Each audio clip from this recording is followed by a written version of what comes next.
ఈ రోజు మనం భగవద్గీత 18వ అధ్యాయంలోని చిట్ట చివరి శ్లోకాలను నేర్చుకుందాం.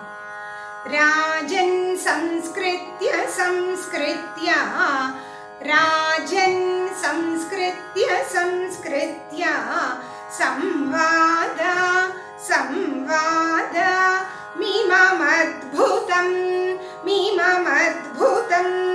కేశవార్జునయోః కేశవార్జునయోః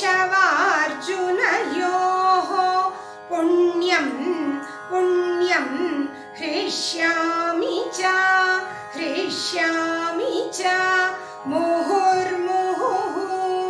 ముహుర్ముహుః రాజన్ సంస్కృత్య సంస్కృత్య సంవాదమిమమద్భుతం కేశవార్జునయోః పుణ్యం హృష్యామి చ ముహుర్ముహుః తచ్చ సంస్కృత్య సంస్కృత్య తచ్చ సంస్కృత్య సంస్కృత్య రూపమత్యద్భుతం రూపమత్యద్భుతం హరేః హరేః విస్మయో మే మహాన్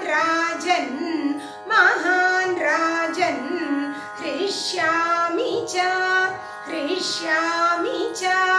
పునః పునః పునః పునః తచ్చ సంస్కృత్య సంస్కృత్య రూపమత్యద్భుతం హరేః విస్మయో మే మహాన్ రాజన్ హృష్యామి చ పునః పునః యత్ర యోగీశ్వరః కృష్ణో యత్ర యోగీశ్వరః కృష్ణో యత్ర పార్థో ధనుర్ధరః తత్ర శ్రీర్ విజయో భూతిః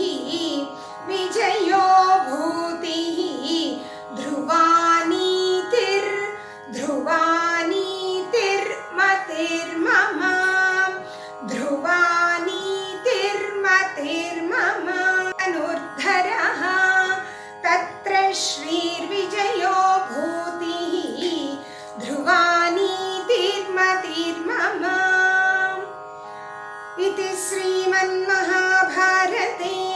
शतसाहस्रिकायां संहितायां वैयासिक्यां श्रीमद्भीष्मपर्वणि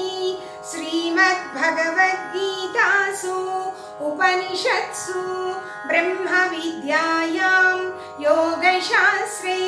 श्रीकृष्णार्जुनसंवादे मोक्षसंन्यासयोगो नाम 8